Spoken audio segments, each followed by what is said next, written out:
서울 낙성대 지구대 앞으로 택시 한 대가 들어와 멈춰섭니다. 잠시 뒤 경찰들이 택시로 다가가 뒷문을 열자 한 남성이 내리고 경찰이 가방을 압수합니다. 화성서부서에서 그 차량에 대해서 긴급 수배를 내린 거죠. 그 뒷좌석에 타신 분이 그 보이스피싱 수거책이다 확인해보고 검거해달라. 그래서 이제 3시간 전 이 50대 남성은 서울 용산역에서 택시를 타고 경기도 화성시로 향했습니다.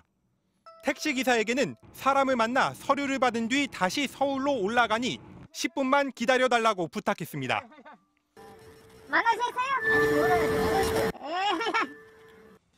1시간이나 지난 뒤 다시 돌아온 남성. 사실 은행을 사칭한 보이스피싱 사기 조직의 수금책으로 화성에서 사기 피해자를 만나 현금으로 4,450만 원을 건네받고 돌아온 거였습니다. 30분 뒤 사기였다는 걸 깨달은 50대 피해자는 경찰에 곧바로 신고를 했고 기억하고 있던 택시 차량 번호를 알려줬습니다. 파주 연락처를 긴급하게 파악을 했어요. 차주하고 통화하면서 가까운 파주소에 정차하라 이제 이렇게 해서. 택시 기사는 경찰과 통화를 한 뒤에도 태연하게 운행을 계속했습니다.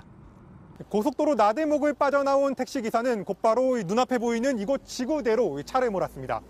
뭐요? 그래서 상당히 깜짝 놀랐습니다. 그래서 이걸 어떻게 해야 되나 생각해보니까 그 서울역에서 사당동 방향으로 낙성돼 있고 그 지구대가 생각나더라고요. 경찰과 택시 기사의 합동 작전 끝에 붙잡힌 남성은 서류를 운반하는 아르바이트를 했을 뿐이라고 진술한 걸로 알려졌습니다. 경찰은 압수한 현금을 피해자에게 돌려주고 다른 보이스피싱 조직원들을 쫓고 있습니다. MBC 뉴스 손하늘입니다. 지난 7월 경기도 안성시청 부근의 한 도로.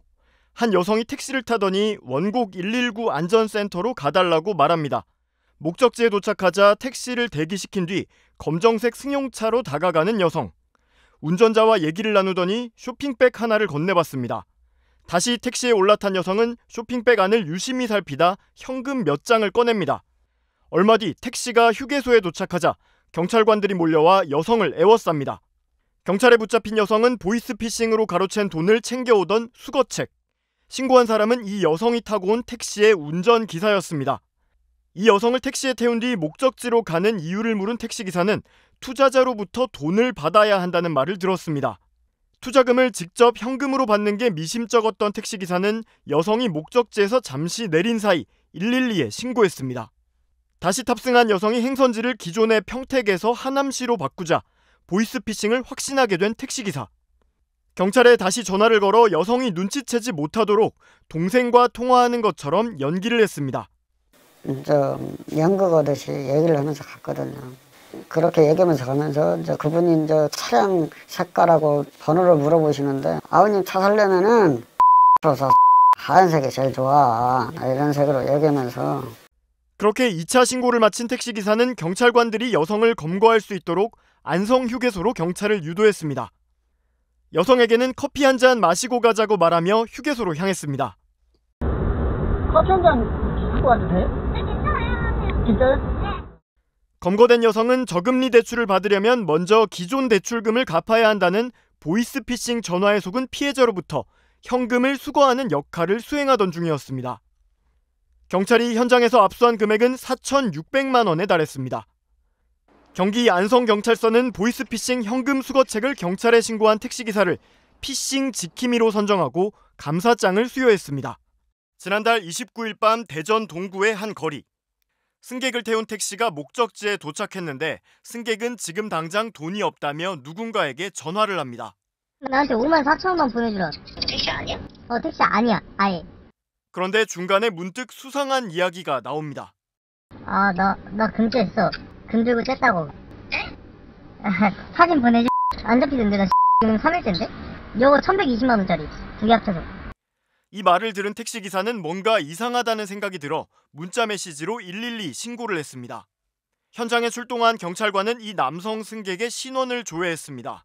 저희가 이제 조회를 다 해봤어요. 관련해가지고 이제 혹시 뭐 무슨 전과라든지 무슨 수배사항이 있는지. 근데 하나도 없는 거예요. 이 남성에게도 왜 그런 통화를 했는지 물어봤지만 그저 농담이었다고만 했습니다. 그런데 그 순간 이 남성의 휴대전화 배경화면이 경찰관 눈에 들어왔습니다.